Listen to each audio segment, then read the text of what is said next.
Gang of bad bitches sitting on my standby. In on my stand, bitches sitting on my standby.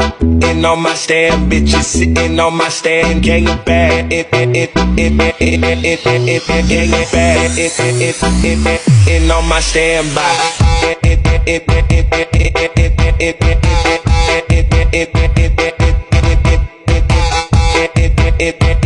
Hai teman-teman, di sini kita akan menjelaskan materi bab 1 tentang hak asasi manusia. Mari simak penjelasan berikut ini. A. Konsep hak dan kewajiban hak asasi manusia. 1. Sejarah perkembangan HAM di dunia. Hak asasi manusia layak tidak terlepas dari sejarah penindasan dan perlakuan sewenang-wenang pihak penguasa pada rakyat atau bawahannya, seperti tindakan diskriminasi atau dasar etnik, ras, warna kulit, dan sebagainya. Tindakan tersebut menimbulkan banyak penderitaan. Sebagian pakar berpendapat kelahiran HAM dalam bentuk peraturan tertulis berawal dari dunia barat, khususnya di Inggris pada tahun 1215. Masyarakat menentang kepemimpinan Raja John yang sewenang-wenang terhadap rakyat dan bangsawan. Hal ini melahirkan Magna Carta yang mengurangi kekuasaan raja secara absolut. Magna Carta atau pemimpin agung menjadi tanda lahirnya perlindungan terhadap HAM yang menjadi inspirasi munculnya perundingan HAM di tempat lain. 2. Sejarah perkembangan HAM di Indonesia dibagi ke dalam dua periode. Yang pertama, periode sebelum kemerdekaan 1908 sampai 1945. Ditandai dengan kemunculan berbagai organisasi pergerakan nasional seperti Budi Utomo, Sarekat Islam, dan Indesta Pati. Yang kedua, periode sudah kemerdekaan 1945 sampai sekarang. Yang pertama, periode 1945 sampai 1950. Yang kedua, periode 1950 sampai 1959. Yang ketiga, periode 1959 sampai 1966. Yang keempat, periode 1966 sampai 1998. Dan yang terakhir, periode 1998 sampai sekarang. Pengertian hak asasi manusia. Menurut John Locke, berpendapat bahwa individu sesuai dengan kodratnya adalah makhluk yang bebas dan setara. Manusia memiliki hak kodrat yang meliputi hak untuk hidup, right to life, hak untuk merdeka, right to liberty, dan hak memperoleh atau memiliki kekayaan, right to property. Hak ini tidak dapat diganggu-gugat atau bersifat mutlak. B. Macam-macam hak asasi manusia. Yang pertama, hak asasi pribadi atau personal rights. Contohnya, kebebasan mengeluarkan pendapat. Yang kedua, hak asasi politik, political rights. Contohnya, hak untuk memilih dan dipilih. Yang ketiga, hak asasi ekonomi, property rights. Contohnya, kebebasan memilih pekerjaan. Yang keempat, hak asasi hukum, rights of legal quality. Contohnya, hak untuk mendapatkan perlakuan yang sama dan hukum dan pemerintahan. Yang kelima, hak asasi sosial dan budaya. Social and cultural rights. Contohnya, hak untuk mendapatkan pendidikan. Yang keenam, hak asasi dalam tata cara peradilan dan perlindungan. Procedural rights. Contohnya, hak untuk mendapatkan perlindungan dan peradilan. C. Makna hak asasi manusia. Menurut Thomas Jefferson, Tuhan sebagai pencipta manusia memberikan hak kepada manusia yang tidak boleh diambil oleh siapapun.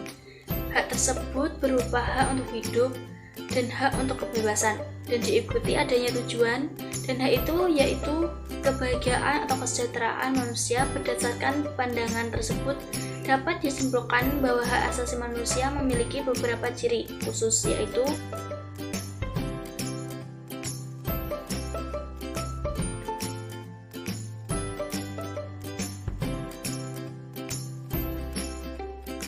B. Substansi hak dan kewajiban HAM dalam Pancasila. Hak dan kewajiban asasi manusia dalam nilai dasar Pancasila yaitu sebagai berikut. 1. Nilai ketuhanan yang Maha Esa, memberikan jaminan bagi setiap warga negara untuk menghormati agamanya masing-masing. 2. Nilai kemanusiaan yang adil dan beradab, memberikan jaminan bagi setiap warga negara untuk mendapatkan perlakuan hukum secara baik di hadapan undang-undang maupun kehidupan sehari-hari. 3. Nilai persatuan Indonesia bagi seluruh warga negara untuk memelihara negaranya dengan rasa cinta tanah air. 4. Kerakyatan yang dipimpin oleh kebijaksanaan dalam permusyawaratan perwakilan yang diberikan dengan adanya sistem demokrasi yang berjalan dengan baik. 5. Keadilan sosial bagi seluruh rakyat Indonesia, menegaskan hal yang harus diterima oleh setiap warga negara, memberikan kesempatan untuk berpendapat. Hak dan kewajiban instrumental Pancasila. Nilai instrumental merupakan kebijaksanaan strategi organisasi sistem rencana maupun program yang diwujudkan dalam bentuk Undang-Undang Dasar, diantaranya sebagai berikut. 1. Undang-Undang Dasar 1945 beserta amandemennya yang tercermin dalam pembukaan Undang-Undang Dasar pasal 27, 28, 30, 31, 32, 33, dan 34. 2. Undang-Undang Dasar Nomor 39 Tahun 1999 tentang Hak Asasi Manusia. 3. Hak dan kewajiban asasi manusia dalam nilai praksis Pancasila. Nilai praksis merupakan nilai yang terdapat dalam kenyataan sehari-hari berupa nilai Pancasila terwujud pada penerapan nilai-nilai Pancasila baik secara tertulis maupun lisan. Nilai praksis Pancasila dapat terwujud apabila seluruh warga Indonesia menunjukkan sikap positif, yaitu sebagai berikut. 1. Sila pertama, dengan cara mengembangkan sikap saling menghormati kebebasan menjalankan ibadah agama masing-masing. Sila kedua, dengan cara mengakui persamaan derajat dan persamaan hak dan kewajiban asasi setiap manusia. Sila ketiga, dengan cara menempatkan persatuan dan kesatuan serta keselamatan bangsa dan negara. Sila keempat, dengan cara mengutamakan musyawarah. Sila kelima, dengan cara mengembangkan sikap adil terhadap sesama. C. Kasus pelanggaran hak asasi manusia.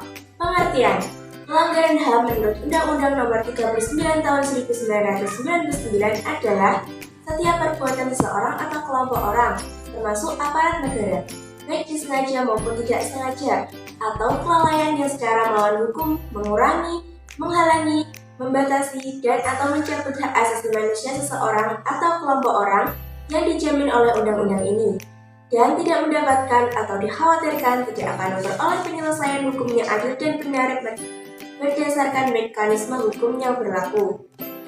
Jenis pelanggaran HAM: 1. Kejahatan biasa atau ordinary crimes, seperti pemukulan, penganiayaan, pencemaran nama baik dan menghalangi orang untuk mengekspresikan niat baiknya. 2. Kejahatan luar biasa atau extraordinary crimes yang mempunyai karakteristik sebagai berikut. Kejahatan terhadap kemanusiaan dengan bermotifkan kekuasaan yang dilakukan secara sistematis dan meluas. Kejahatan ini akan menimbulkan teror, juga kekhawatiran dan ketakutan dalam diri masyarakat.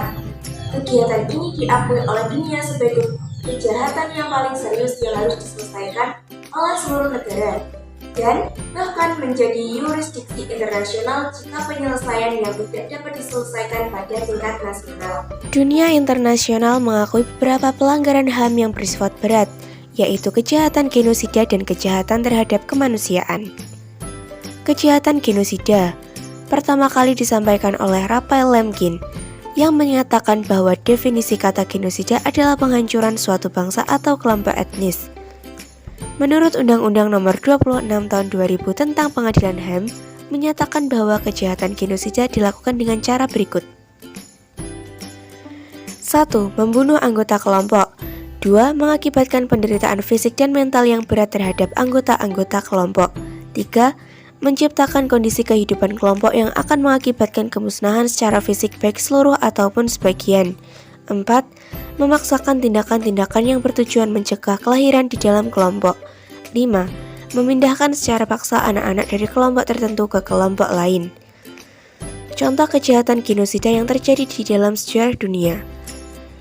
1. Pembunuhan terhadap penganut Yahudi Eropa selama Perang Dunia yang dilakukan oleh Nazi Jerman. 2. Pembantaian terhadap hampir 3 juta orang Kamboja di Kamboja. 3. Genosida terhadap sekitar 100.000 suku bangsa Bosnia dan Kroasia di Bosnia oleh pasukan Serbia pada Perang Bosnia tahun 1992 hingga 1995. 4. Pembunuhan terhadap kurang lebih 800.000 suku Tutsi dan Hutu moderat oleh sekelompok ekstremis Hutu selama periode 100 hari pada tahun 1994 di Rwanda. 5. Pembantaian suku-suku Afrika non-Arab di Darfur oleh milisi Janjaweed di Sudan pada konflik Darfur tahun 2003. Kejahatan terhadap kemanusiaan adalah salah satu perbuatan yang dilakukan sebagai bagian dari serangan yang meluas atau sistematik yang ditujukan kepada penduduk sipil. Biasanya mengacu terhadap kejahatan yang menyebabkan penderitaan besar pada tubuh atau mental dan fisik, seperti perbuatan-perbuatan berikut ini. 1. Pemusnahan meliputi perbuatan yang menimbulkan penderitaan yang dilakukan dengan sengaja yang dapat menyebabkan sejumlah penduduk tertentu terluka. 2.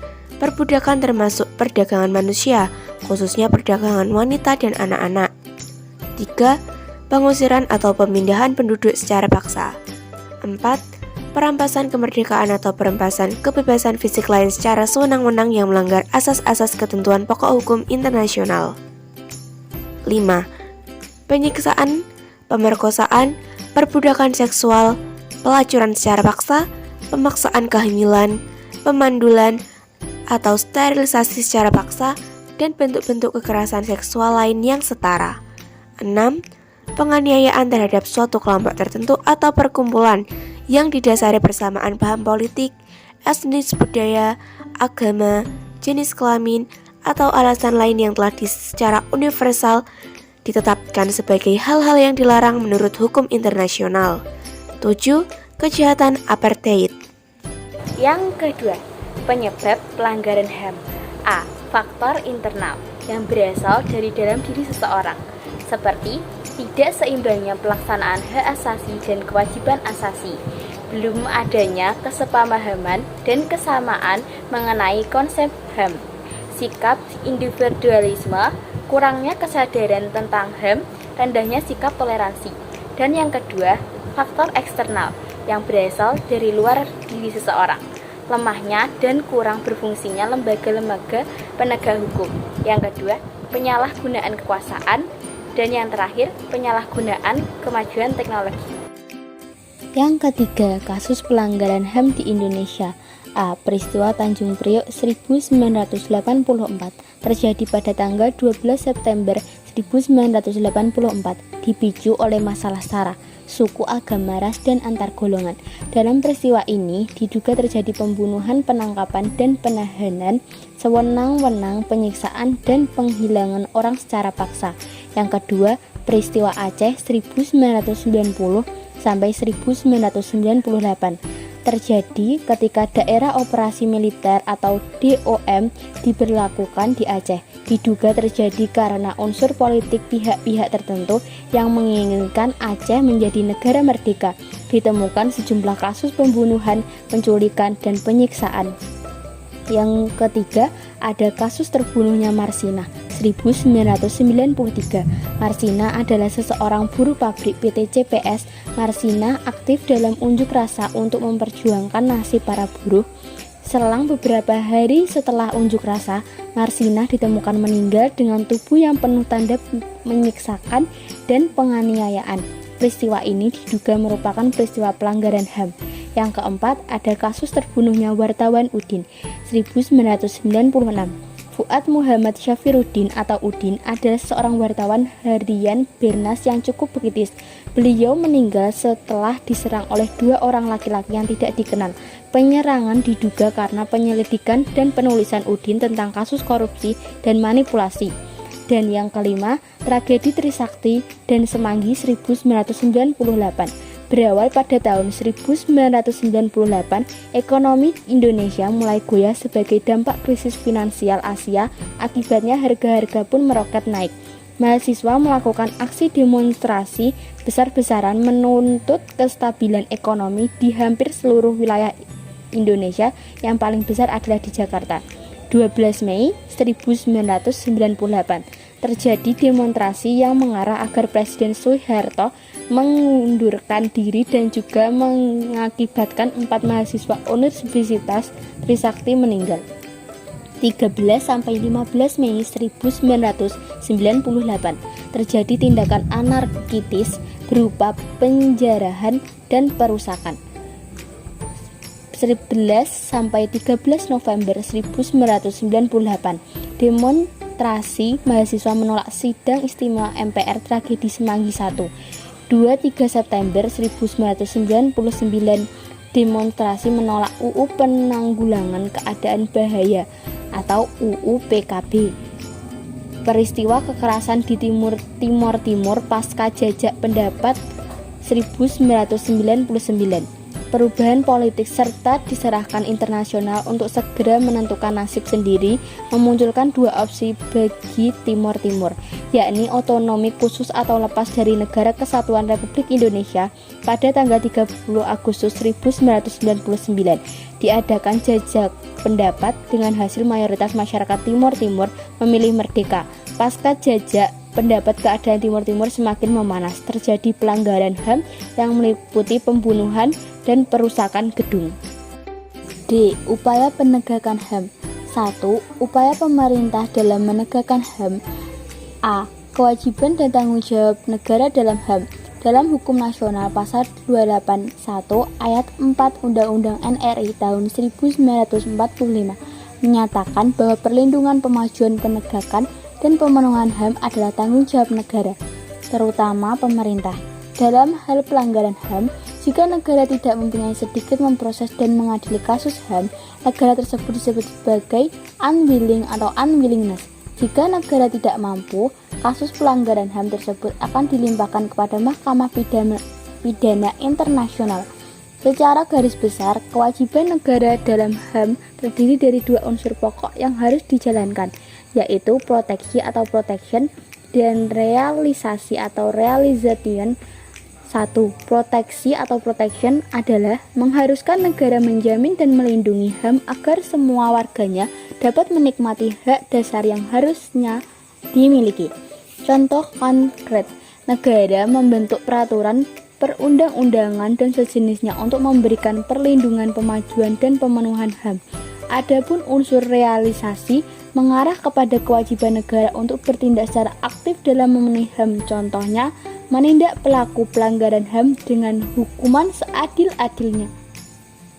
Kewajiban dan tanggung jawab negara terhadap HAM.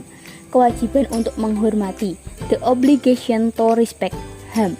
Berarti negara memiliki kewajiban untuk tidak mengambil langkah-langkah yang mengakibatkan pelanggaran hak warga negara. Kewajiban untuk melindungi, the obligation to protect HAM. Berarti bahwa negara harus mengambil tindakan yang diperlukan untuk menjaga individu atau kelompok lain melanggar integritas, kebebasan bertindak atau hak asasi individu lainnya, termasuk di dalamnya pencegahan pelanggaran terhadap penggunaan sumber-sumber material. Kewajiban untuk memenuhi, the obligation to fulfill HAM, berarti bahwa negara harus mengambil tindakan positif untuk memfasilitasi pemenuhan hak dasar manusia.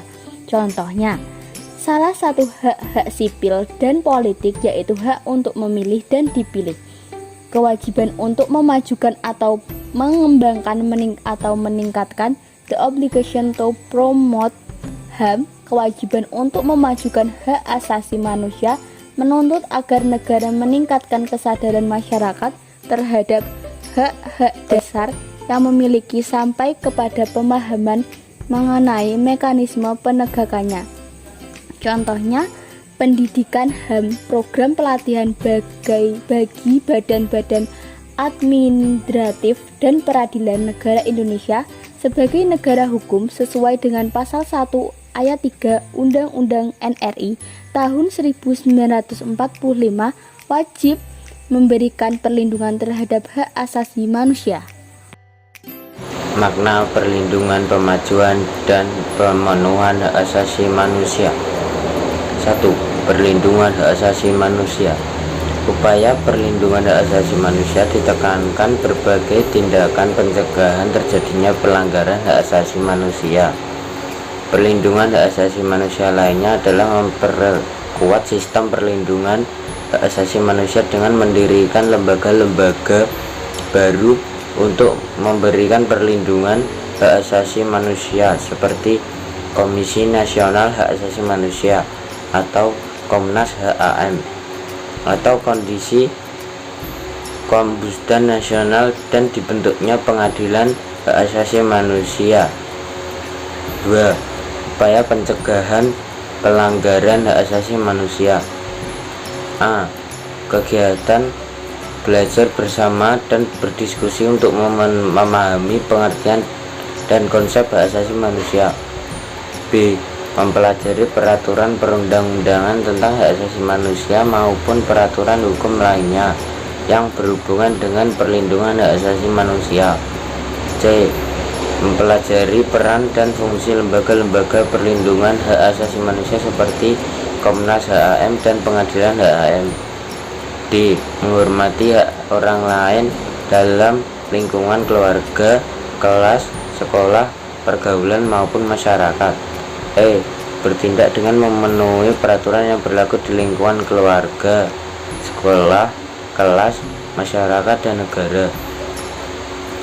2. Pemajuan hak asasi manusia merupakan proses pembangunan dan pengembangan instrumen hak asasi manusia baik secara konstitusi maupun pelambangan. Upaya pemajuan hak asasi manusia yang telah dilakukan di Indonesia antara lain masuknya Indonesia dalam keanggotaan Komisi HAM PBB tahun 1991.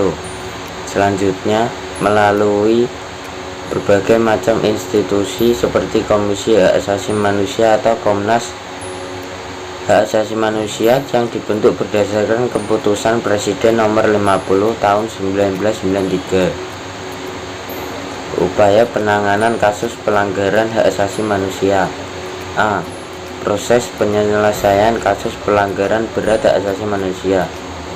Upaya penyelesaian penegakan terhadap kasus pelanggaran hak asasi manusia bergantung pada kondisi pelanggaran itu.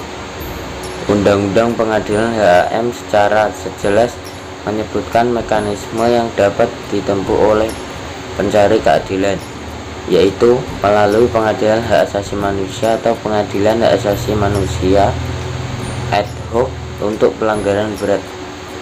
Penyelesaian pelanggaran hak asasi manusia bisa diatur dalam KUHP dan undang-undang lain melalui proses peradilan di Pengadilan Umum, Pengadilan Tata Usaha Negara atau PT-UN, Lembaga Peradilan, dan Komnas Hak Asasi Manusia. Adapun proses penyelesaian kasus pelanggaran berat HAM menurut UU nomor 20 tahun 2000 adalah 1. Penyidikan dan penangkapan. A. Melakukan penyelidikan dan pemeriksaan terhadap peristiwa yang timbul dalam masyarakat yang berdasarkan sifat atau lingkupnya patut diduga terdapat pelanggaran berat HAM.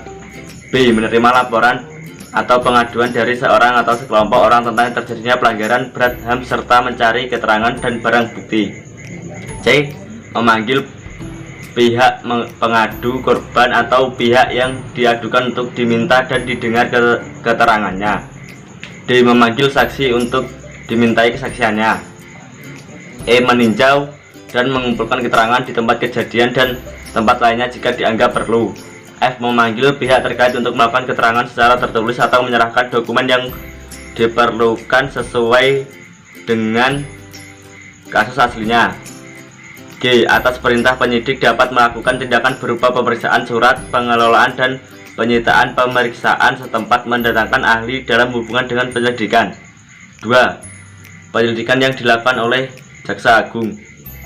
Dalam pelaksanaan tugasnya, Jaksa Agung dapat mengangkat penyidik ad hoc yang terdiri dari unsur pemerintah dan masyarakat jika dalam waktu yang telah ditentukan penyidikan tidak dapat diselesaikan. Jaksa Agung mengeluarkan surat perintah penghentian penyidikan. Tindakan berikutnya adalah penangkapan untuk kepentingan penyidikan berdasarkan bukti permulaan yang cukup. 3. Penuntutan. Penuntutan dilakukan oleh Jaksa Agung yang dapat mengangkat penuntut umum ad hoc yang terdiri dari unsur pemerintah dan masyarakat. 4. 4. Pemeriksaan di pengadilan. Berkas perkara diserahkan kepada pengadilan HAM oleh Jaksa Agung untuk kemudian diperiksa dan diputuskan. Pemeriksaan perkara pelanggaran berat HAM dilakukan oleh Majelis Hakim Pengadilan HAM yang berjumlah 5 orang, terdiri atas 2 orang hakim pada pengadilan HAM dan 3 orang hakim. Perkara paling lama diperiksa dan diputus dalam 180 hari terhitung sejak perkara dilimpahkan ke pengadilan HAM.